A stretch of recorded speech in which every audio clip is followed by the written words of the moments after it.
Welcome to the Hormones in Harmony podcast. I'm your host, Vivian Allred, former chronic illness sufferer turned trusted health practitioner. My passion is helping people to identify and address the root causes of their symptoms through my online business, Viva Natural Health. If you're struggling with confusing or stubborn symptoms that just won't go away despite your best efforts, then you're in the right place.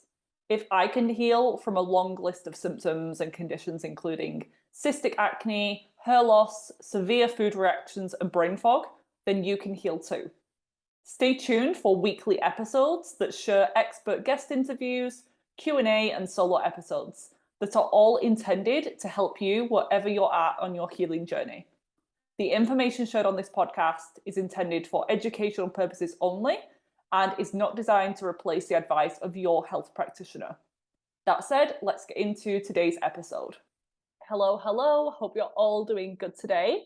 Today I'm joined by my friend, practitioner friend, ex-client, colleague, Chloe Stickins. I've done another episode with her. I don't know if that's come first or afterwards, but have a look, search her name and see if it's released yet, because she was a client of mine a few years ago, and she has an amazing story of hope and inspiration, going from, as you're going to hear, bedbound, pretty much paralyzed from the waist down after having a vaccine injury.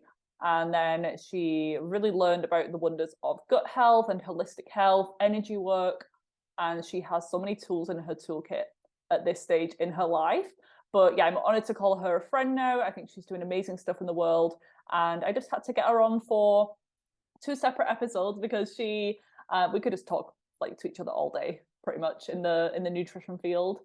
We have a lot in common. And this episode was actually meant for my mold course. So she actually was one of the expert guests who I recorded a podcast with specifically for my mold recovery course, which is currently on sale. It's available to purchase, and you can use the code MOLD10 for 10% off.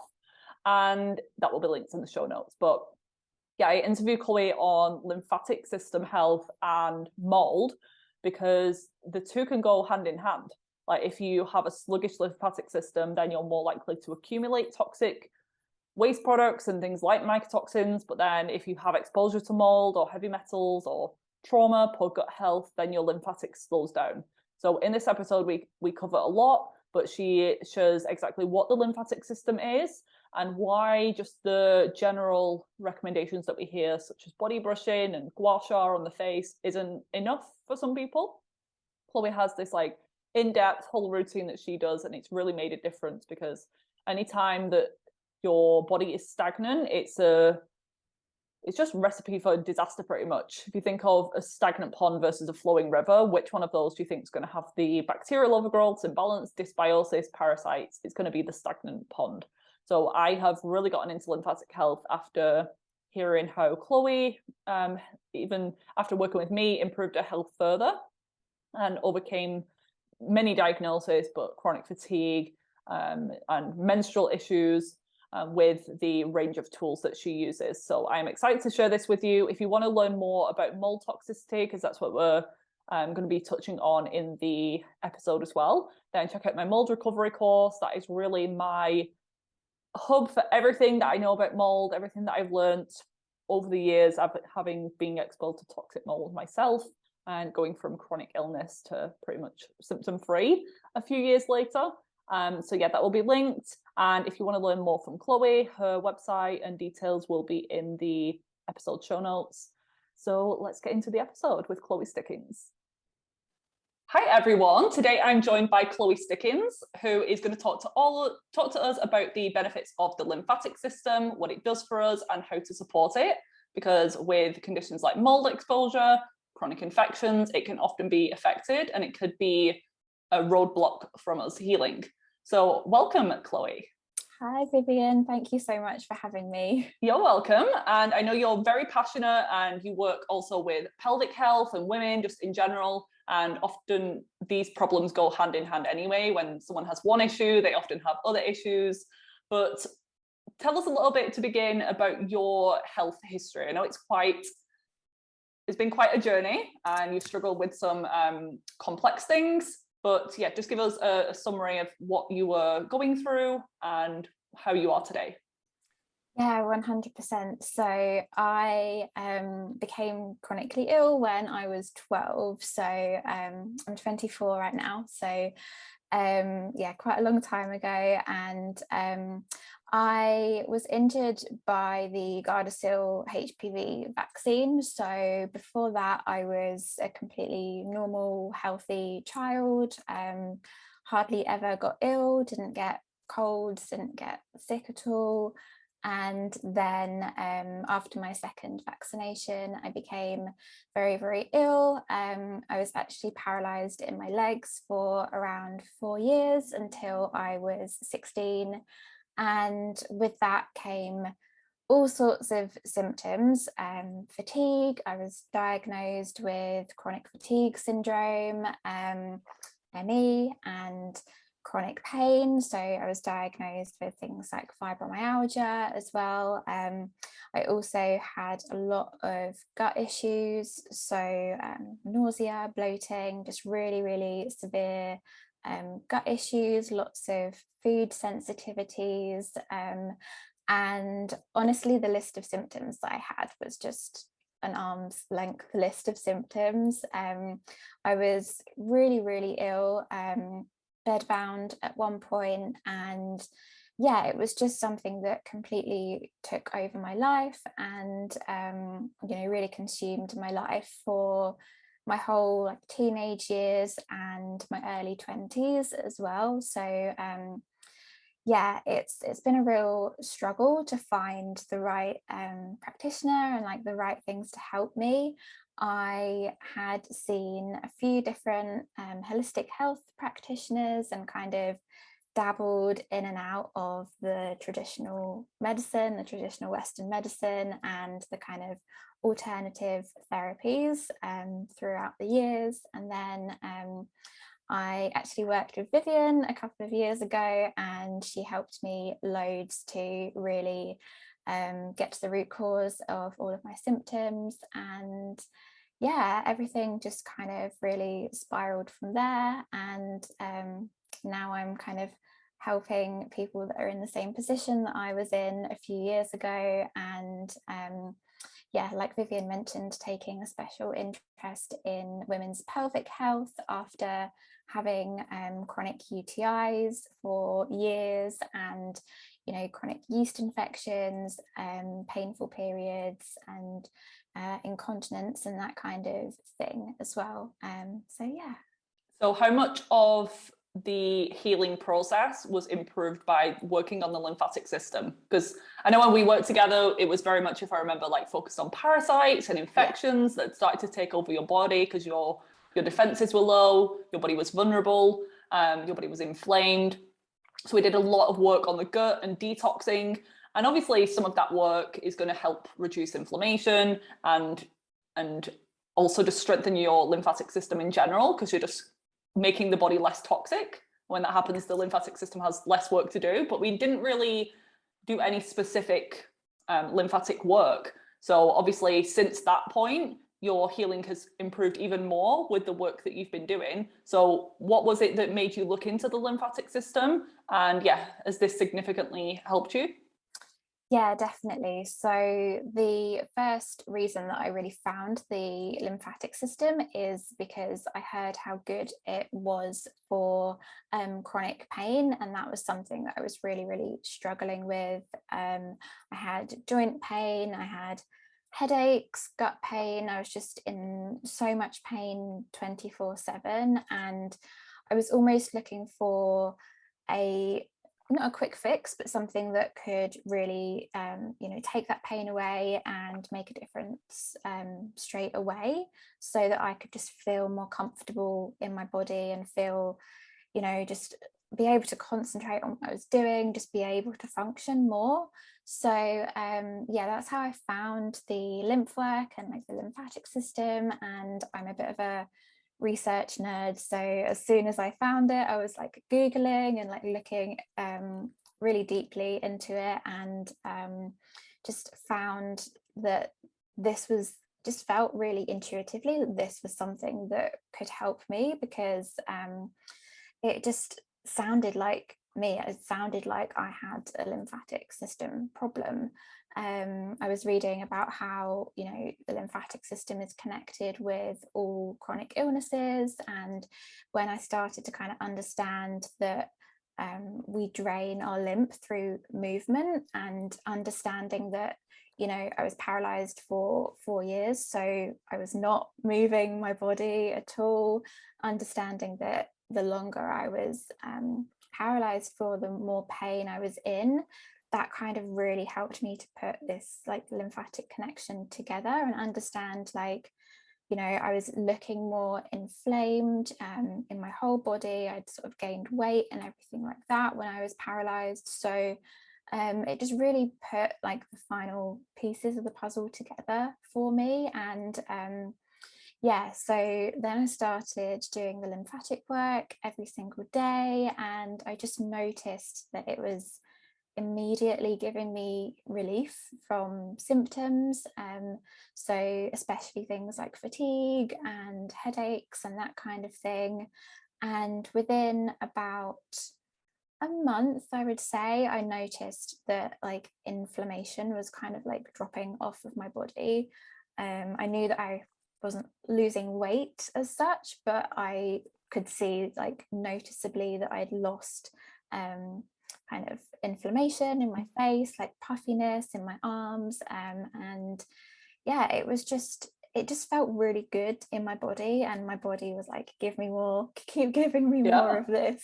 So yeah, that's what I did. And then yeah, really want to just kind of spread the word and help other people. Yeah, once you experience something yourself, you just like want to shout it from the hilltops, like, oh my god, this is so helpful. And it obviously is helpful for everyone, because everyone has a lymphatic system and everyone's exposed to toxins these days, but the order of which you do it might be different, like person to person.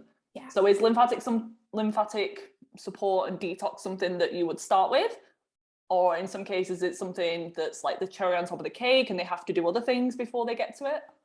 Yeah, so with my clients, I do the lymphatic drainage usually like quite near the beginning of working together, just because part of the lymphatic drainage that I do is really, really supportive for the nervous system as well. So although you're removing inflammation and toxins and, you know, everything like that in your body, you're also calming the nervous system down. So it can put you out of fight or flight into the kind of rest and digest mode.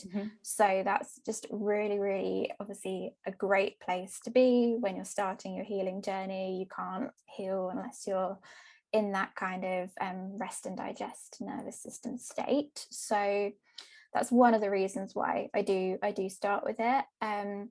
And I know this is something that you talk about a lot, like opening your drainage pathways before you kind of step into actually doing any detoxing. So yeah, I do start with some lymphatic drainage for my clients. We kind of start with the more I'd say like superficial lymphatics, so things like dry brushing, which are a little bit more gentle. And then as like time moves on, as your body's sort of getting used to it, then we sort of step into like the deeper like gut lymphatics and things like that are really kind of interconnected with like your organs and that kind of thing. So yeah, I do really think it's important to kind of go lightly and kind of you know, like not go full hog straight away, because you can get a bit of a detox symptoms and detox reaction when you're doing yeah, lymphatic work. But yeah, if you do it the right way, then there's no reason why you can't just kind of step into it straight away, because it is a really great place to start. And what about someone who's, let's say someone who's like chronically constipated? Because usually the bowels are like the most important, you need them to be opening, they're the bottom of the drain, so to speak.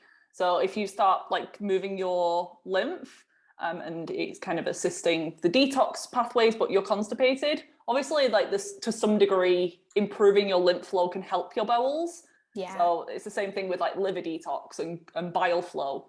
So if you are constipated, then you don't want to be pushing that too much. But there are some people who it's the sluggish bile that's causing the constipation. You kind of have to just like ease in and see how you respond. But would you, what do you typically see? Do you see that you have to like get the bowels moving first, or does the lymph work help with that? And because like you said, it's calming the nervous system, and sometimes it's this chronic stress and tension that's causing the constipation in the first place. So if your work calms the nervous system, it could be that it's like a double whammy. It's a 2-in-1 benefit. You're supporting the lymph and calming the nervous system, putting it into rest and digest mode. Yeah, definitely. And I think like hydration is something that I should have mentioned as well, because obviously if you're not drinking enough water, or you're not drinking good quality water before you start doing lymphatic work, then that can really make you have a detox reaction as well. So I do find that the lymphatic gut massage is one of the like top things that really helps people to have bowel movements. That was definitely the case for me as well. I was really, really chronically constipated, like only going to the bathroom like every 2 or 3 days.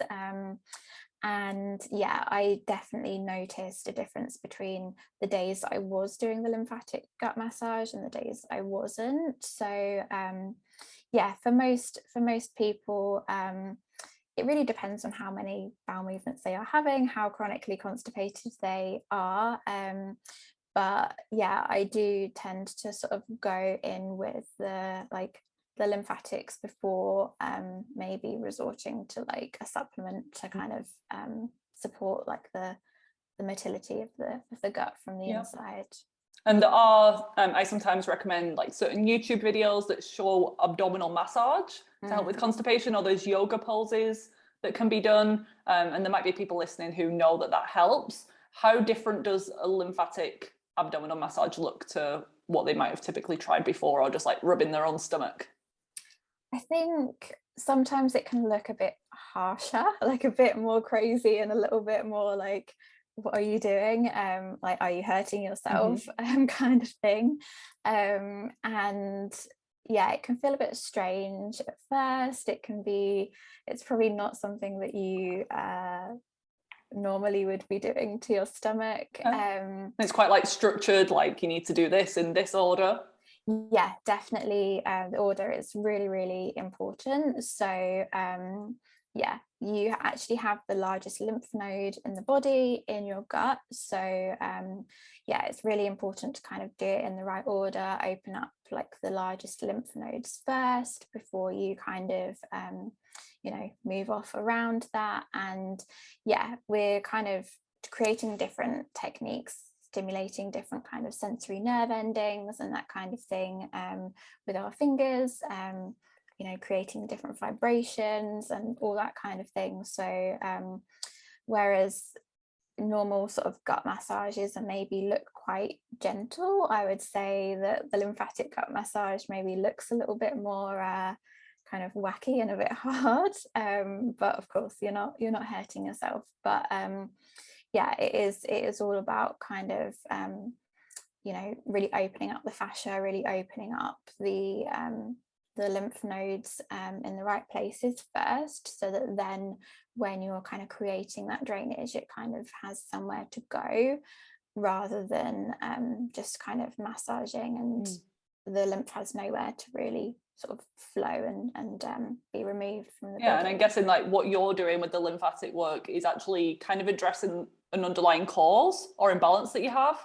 So like ultimately the structural abnormalities, the structural imbalances, you're working on that, you're getting the body getting a stronger like lymphatic system, whereas the abdominal massage, it might just be like moving things through, but that's probably why you have to keep doing it and relying on it. 100%. It's almost like each time you do it, you're putting like a penny in the bank of like your lymphatic health. And most people notice that they don't get as many lumps the more that they do it. They're not noticing as many kind of like inflammation kind of symptoms like redness and like lumpiness and heat coming off of their stomach. So yeah, it really does sort of feel easier and easier each time. And of course, you're not just impacting your gut when you're doing it, you're impacting your immune system, because your immune system is a massive part of your small intestines in your gut as well. So yeah, it's really, really powerful.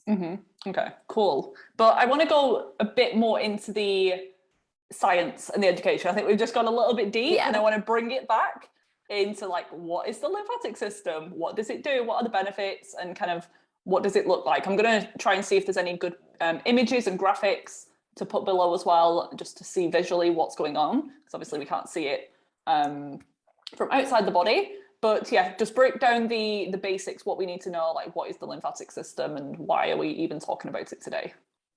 Yeah, 100%. So the lymphatic system is a drainage system in the body, and it is also known as like the sewage system of the body. So if you can kind of picture a sewage system flushing all of the rubbish, all of the gunk out of your body, anything that your body does not need, anything that's harmful for your body, any kind of waste, whether that is waste that our body has kind of created itself, or, you know, toxins, waste that have come from the environment as well.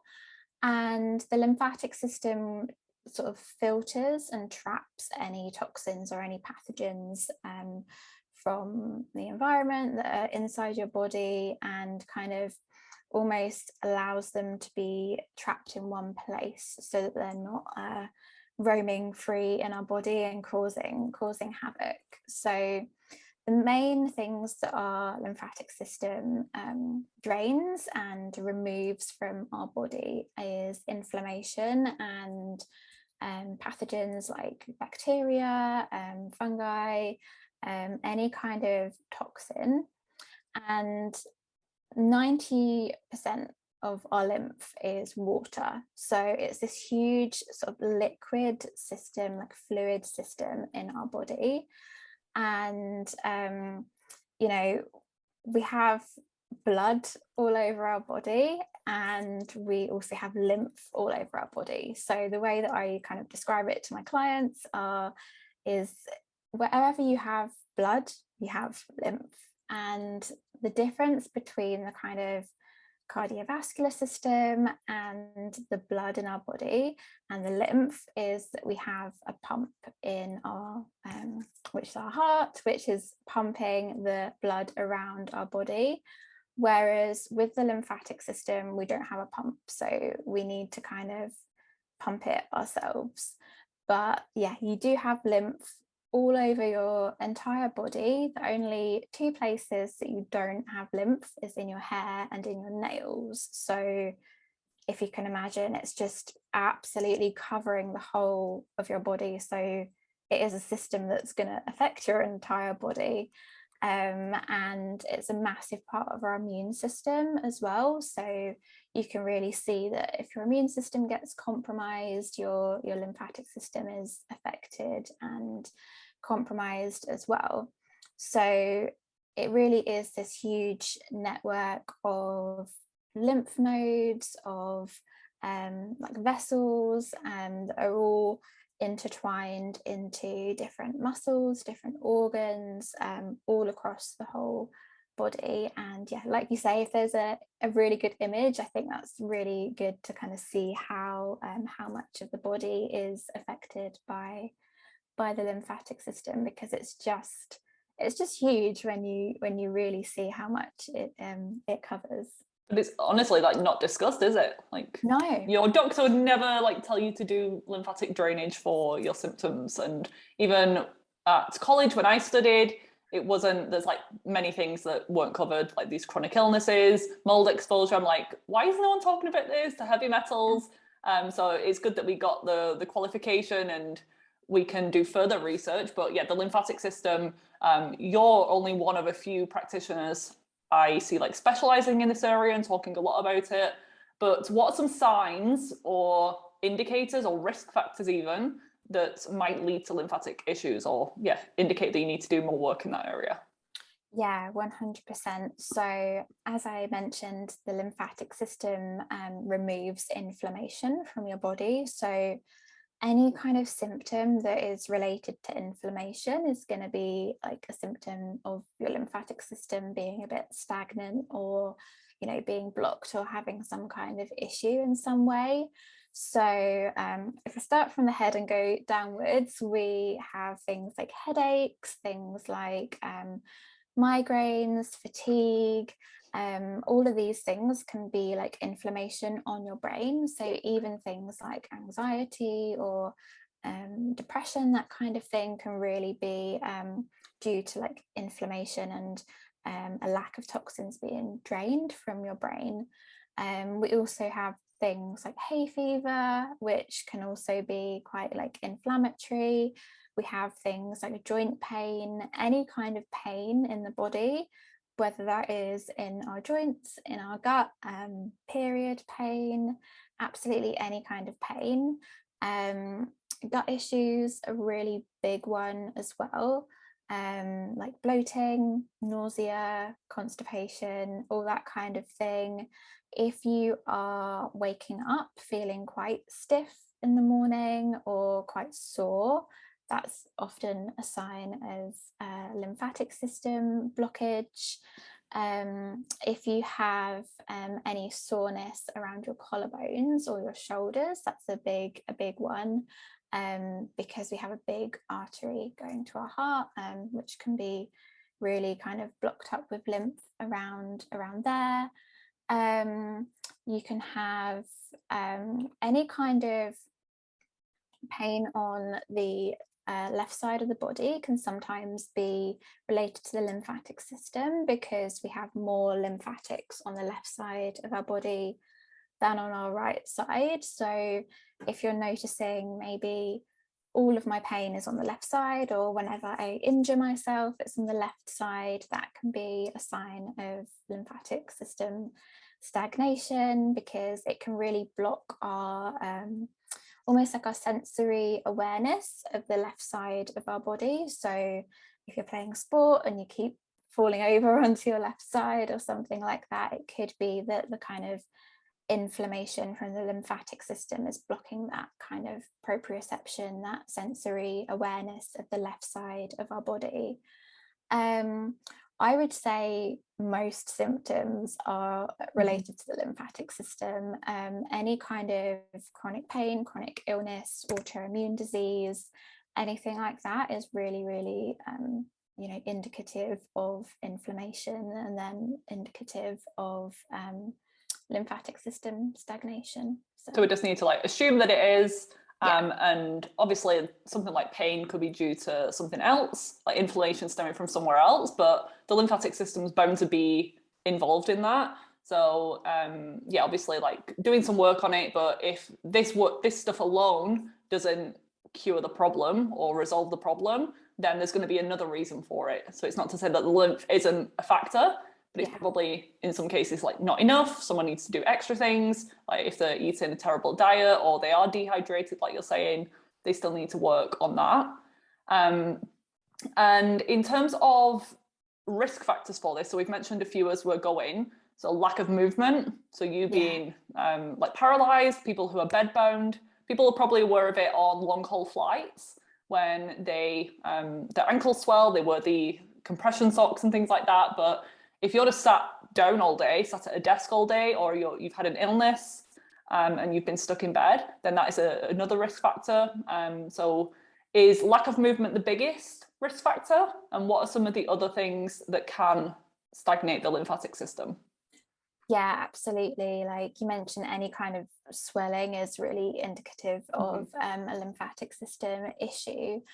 And lack of movement, unfortunately, in the world that we live in, where we're just kind of sitting at a desk all day, and most people don't move around as much as humans are supposed to. You know, a few years ago when we were kind of had to walk everywhere, we didn't use the car, you know, didn't have all this public transport and aeroplanes and all this kind of thing, then we were definitely draining our lymph more than we are now. So yeah, the more stationary you are, the more your lymph is probably going to be blocked up. And also, like we touched on, like hydration, if you're just not drinking enough water, or you know, you're just drinking sugary drinks, alcohol, coffee, you know, things that are not going to be properly absorbed by the body, and things that are not going to be kind of able to be utilized in flushing the lymphatic system through, that is a really, really big risk factor. Also, breathing is really, really important. So if you are not breathing properly, if you're kind of in that fight or flight mode, or you're feeling quite anxious and you're breathing quite in a shallow way from your chest, you're not going to be kind of draining that lymph that's interconnected into our diaphragm and interconnected to our guts. So that can also be if you are breathing through your mouth as well. So if you are breathing through your mouth, particularly at night when you're asleep, that can be a really, really big risk factor. So often if people snore, that's because they're breathing through their mouth. So yeah, snoring can be a big risk factor related to breath.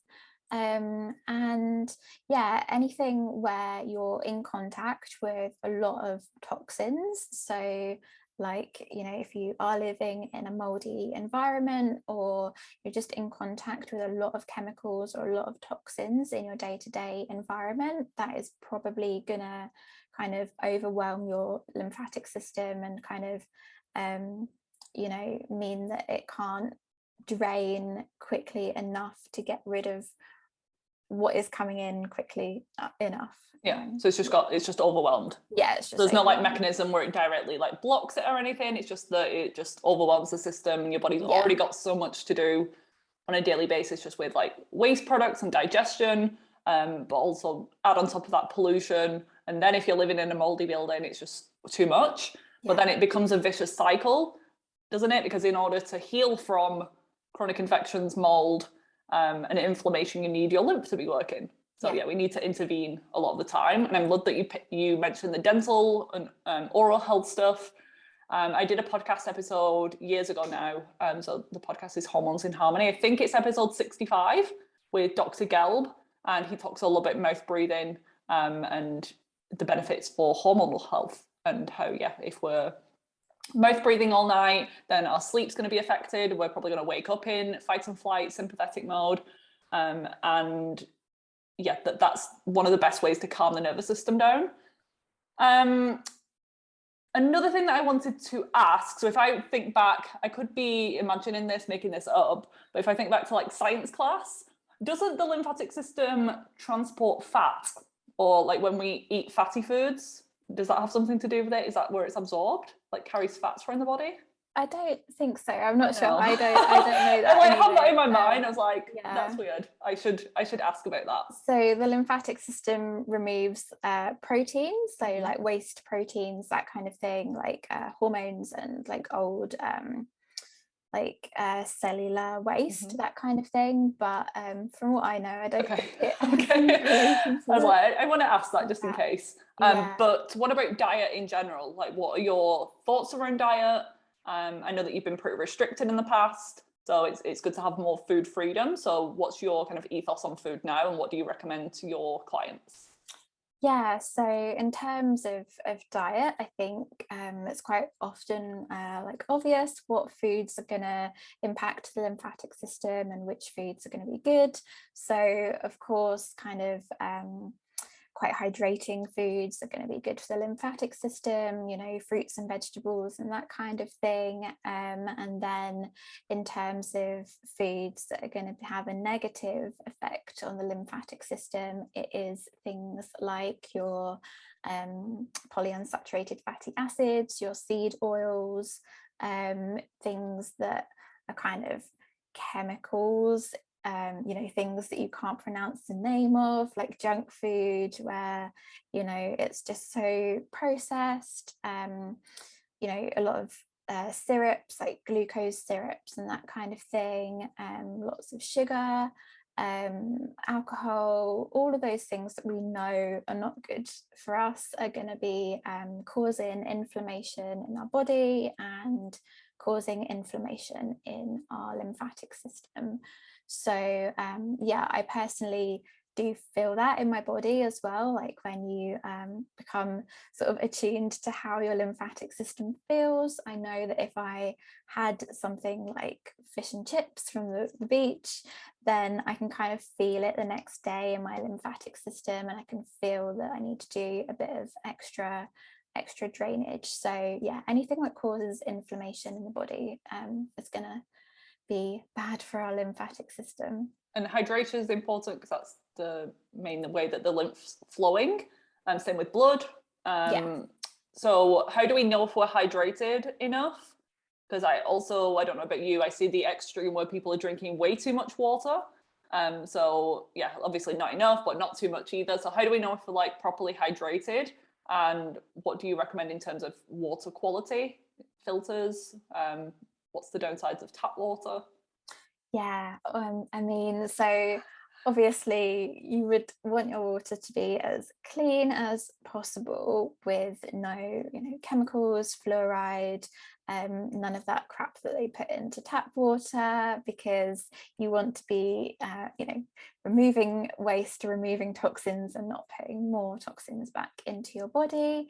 So in terms of like urine and, how much is too much urination a day, I would say probably about like urinating like 5 or 6 times a day. If you are urinating any more than that, then you might be kind of over flooding your system with water, and that could be a sign that you're not absorbing the water as well, like your cells are not properly hydrated. So I do always recommend adding some minerals into your water, like some fulvic acid, fulvic humic, something like that, which has got lots of amino acids and minerals in, which can really help your lymphatic system and your cells to properly hold on to that hydration and like properly absorb that hydration, rather than just kind of it flowing through you and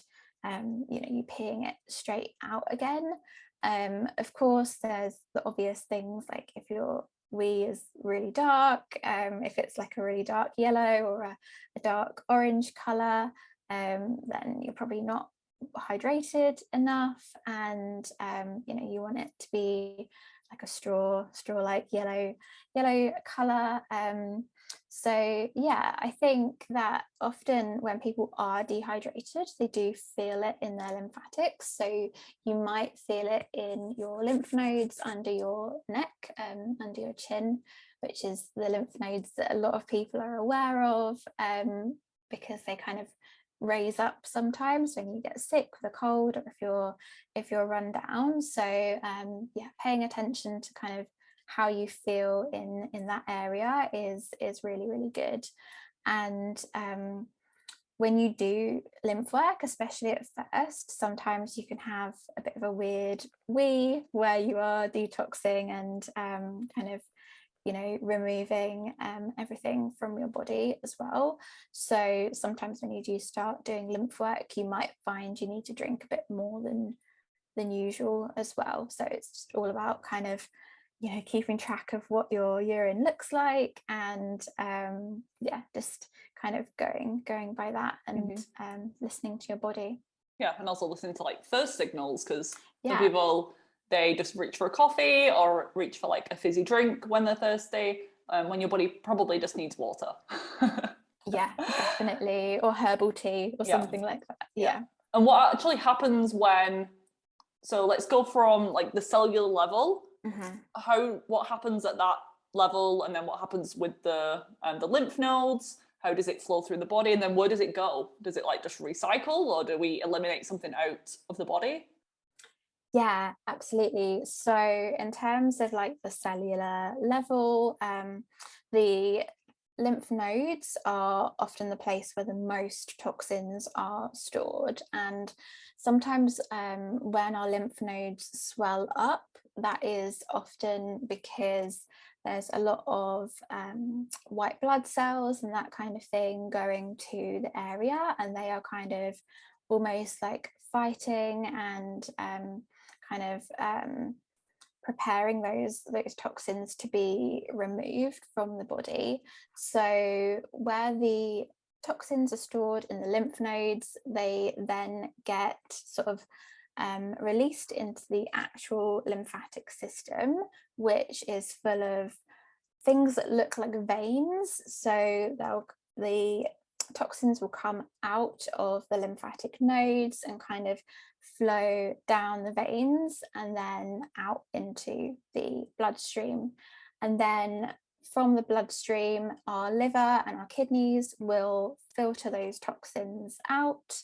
And then most of the kind of toxins and inflammation that we remove from our lymphatic system comes out in our urine. Some of it can come out in our bowel movements, but most of it is in our urine, which of course makes sense because it's a liquid fluid system of the body. So it makes sense that it's removed by fluid as well. So yeah, like it can sometimes put a little bit of pressure on like the kidneys and the liver if they are not of like optimal health. So yeah, sometimes it is a really good idea to support those drainage pathways as well. Like you can see that everything is really, really connected, and yeah, like nothing in the body works alone. No, definitely not. Unlike allopathic conventional medicine leads us to believe. Yeah. And are there any like conventional lymphatic specialists like in the NHS? Is there like someone that you can go to, or is it literally not discussed? I don't think so. I mean, I think people think about conditions such as like lymphoma and like lymphedema and all those kind of things. It's the only That's time like late stage disease. Yeah, the only time that we really hear about like lymph being mentioned.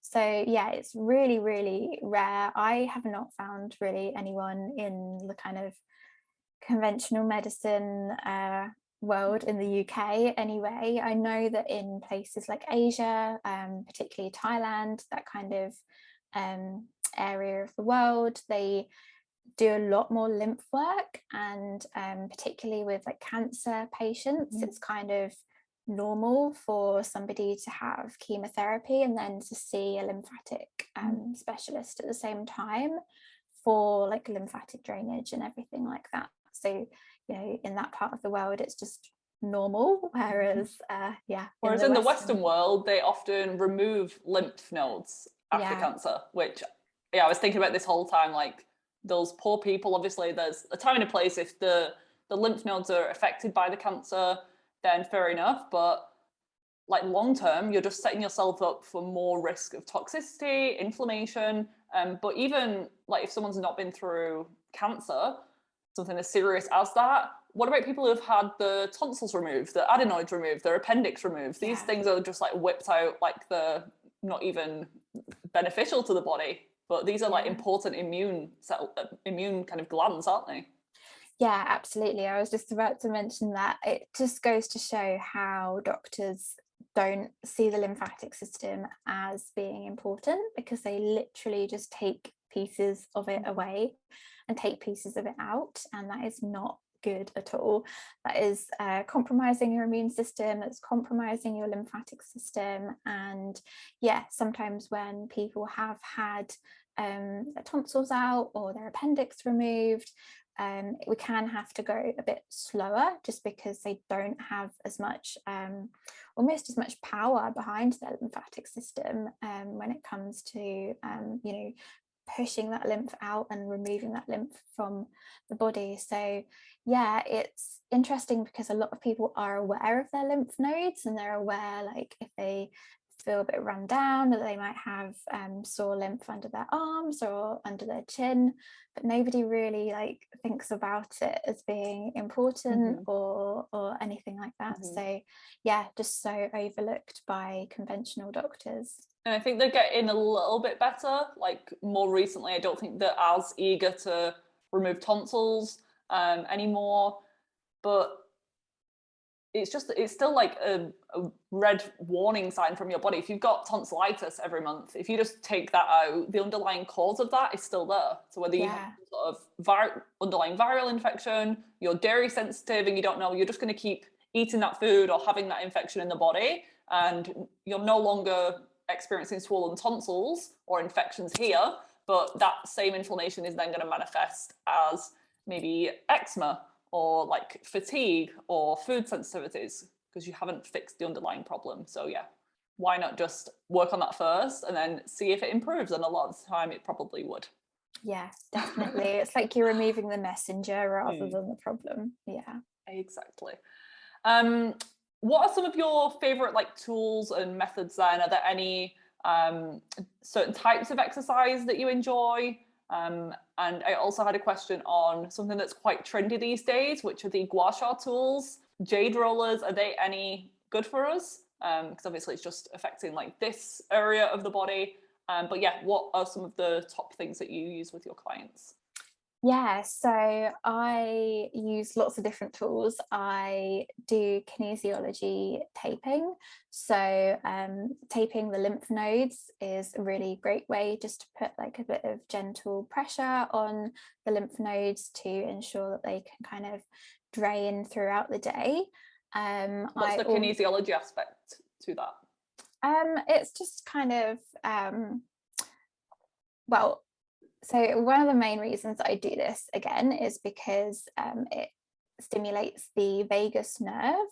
So it's really like this 2-in-1 kind of lymphatic and vagus nerve, like going back to what I was saying before about really like calming the nervous system.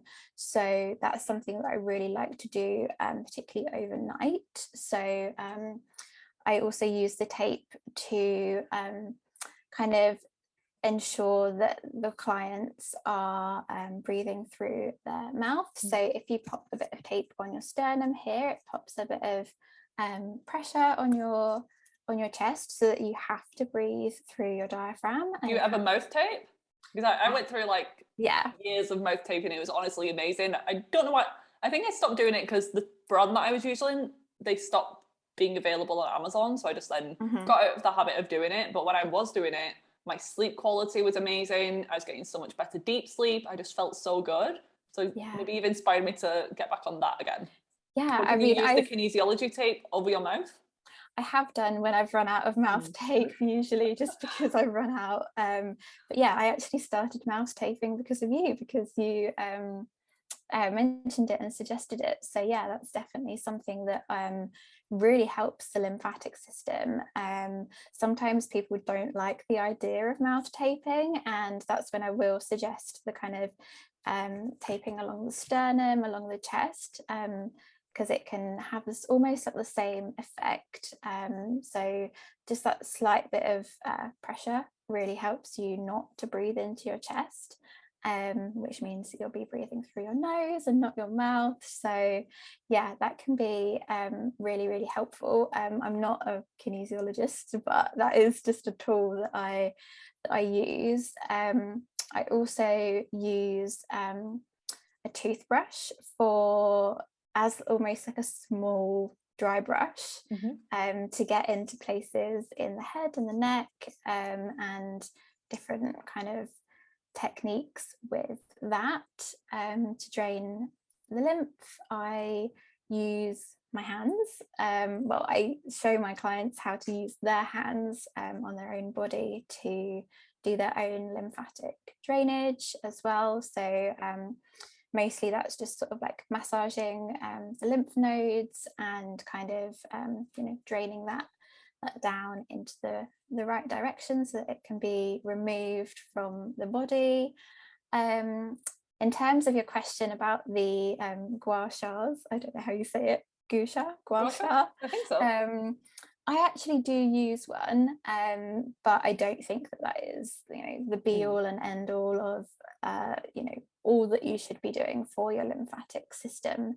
So that's really going to hit the kind of superficial lymphatics, just the lymphatics on the surface, like just below the skin.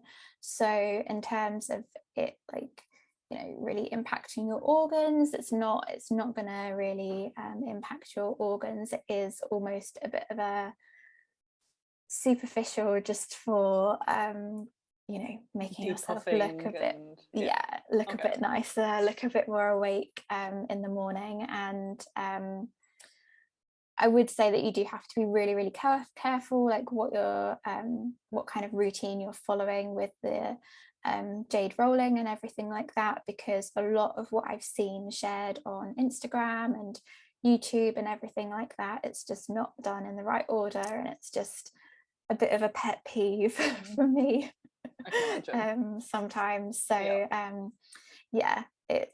it's not something that I would necessarily say like go out and spend your money on that. It wouldn't be my top choice. Would you say that like self lymphatic massage is just as good as going to get one? Because they can obviously be like quite expensive if someone's already having appointments with someone, they're already buying supplements, good quality food, then to spend like £50 on a lymphatic detox with someone, a lymphatic drainage massage with someone. It can be quite a lot over time. So is like the self techniques that you recommend like just as good?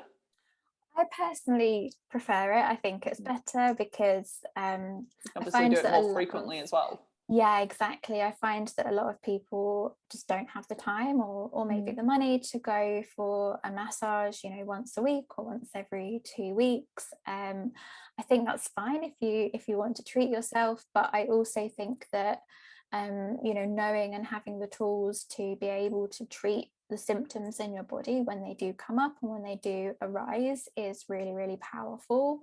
So if it was a Sunday afternoon and I had a headache, then I'd be able to kind of do some drainage on myself and like cure my headache, rather than having to wait a week to book in a massage. So it's a lot easier, quicker. Most of the routines I teach are like less than 5 minutes, and a lot of people do say they find them more powerful than having the massage. And you can also kind of get into parts of your own body that maybe a masseuse wouldn't go in, like your groin and that kind of thing, which can be really great for like your menstrual cycle. So and if you're already like low on energy, you can't get out of bed, then you're not going to travel to see someone. You could literally do it when you're in bed. But this stuff is like really powerful. I remember a few years ago, so this would have been when I was still living in mold, I was still chronically inflamed, chronically sick, had all of these histamine problems. I was starting to learn about the lymphatic system, so I thought I'd book myself in for a lymphatic massage, and I'd had like regular massages all the time. I really loved the deep, intense, deep tissue sports massages, so I was used to them. But I was like, I'll just try lymphatic massage out. So I went to this guy, and I didn't even, I thought it was like the worst thing ever when I was doing it. I was like, this is so boring, like I can't even feel it, like it's not really doing anything, because he was like really lightly touching my body. But the next day I was so sick. I had the worst detox reaction ever. I had like severe headache, I was like run down, it felt like I was getting a cold, and I was like, what just happened? So this stuff is like massive. It's like a huge factor, so overlooked. And I'm glad that we're discussing this today. Is there any way to like reduce the risk of these detox reactions? Obviously you'd want to go much slower, do the hydration stuff, address any toxin exposure, reduce that if possible. But what about taking binders? Could that potentially help? Yeah, definitely. Binders is such a great tool to take like before, if you were going all in, especially with like a whole body lymphatic treatment or lymphatic massage, then binders like 20 minutes before, like afterwards as well, would be really, really powerful and amazing to kind of catch the toxins and kind of prevent any detox reaction. There are also a few herbs that you can take. My favorite is cleavers, which is also known as goose grass. I think it's one of those things that has about 30 different names depending on where you are in the world. But that is really, really amazing, really powerful, and has been used in, I think, Australia and New Zealand. Particularly in the past, it was a very traditional herb to use around the March full moon or new moon. I can't remember which one, but it's like a spring detox. Okay, cool. As it starts to grow up in those kind of countries, then it's known to be like almost shedding that inflammation and that fat from winter and then rebirthing you into. I love things like that. So you can also take herbs and things like that to sort of support your body from the inside. You can also do like Epsom salt baths and all those kind of things that you would do to support your body through a detox reaction as well. But yeah, I would definitely just say maybe don't go in with like a whole body. Maybe don't do what I did and think like, because I could have booked in like the next day or pushed it in another way because I didn't really feel anything. But yes, it does work, trust me. Yes, it does. And is there anything else that you want to touch on? And I wanted to ask if you have any recommended books or resources that people could turn to learn a little bit more. Yeah, so there is a book, I think it's called the Lymph Guide. I can't quite remember the name, but I can find you the link and pop that in for you. There's actually not that many books. Again, it's one of those things because, doctors don't talk about lymph. So then, the books are not written about lymph, and lymph is just ignored and not talked about. So I really recommend reading that book. That's a really great book. In terms of resources, again, there's not a whole amount of resources. I absolutely love Dr. Perry Nicholson. His Instagram is Stop Chasing Pain. So he's a really great resource if anyone wants to follow somebody on Instagram. But again, like you mentioned at the beginning, there's just not many people teaching this kind of work, and it's just not easy to find. I do run lymphatic sessions for my clients, so you can book in a one-to-one lymphatic session with me, and during that session I basically teach you how to do all of the lymph work, and all the different techniques and everything. And we also do a lymphatic assessment on your body, so rather than just kind of going in and like doing the lymph work all over your body, we really assess which lymph nodes are sore, which nodes are struggling, and really kind of tailor the drainage protocol according to your body and your individual needs and everything. Like we do have a great resource. We have you. Yes, that's true. And that's why I asked you on, because if people are watching and they want to get in touch, they resonate with what you're saying. You've also been kind enough to offer whoever's listening a discount. So what you're doing might change, but you're definitely going to stick in the lymphatic world for the foreseeable future. But you're offering very kindly 20% off any lymphatic offer that you have on at the moment. So it might be a one-on-one, you might be doing group stuff, online courses. So the code is MOLD20. I'll put that below. I'll put all Chloe's details below. And we'll find out the book that she mentioned and put that in as well. Yeah. But this has been amazing. I've actually learned so much as well. And it's great to see you doing so well now, and you're feeling so much better, and you're obviously practicing what you preach, and it's paying off. So thank you for sharing your wisdom with us today, Chloe. Thank you so much for this chat. It's been amazing to see you again as well. It has. Thank you so much. I really hope you enjoyed this episode. If you did, I would love for you to leave me a rating and review on your podcast app, as this helps to support the show and it allows it to reach more people with this valuable information.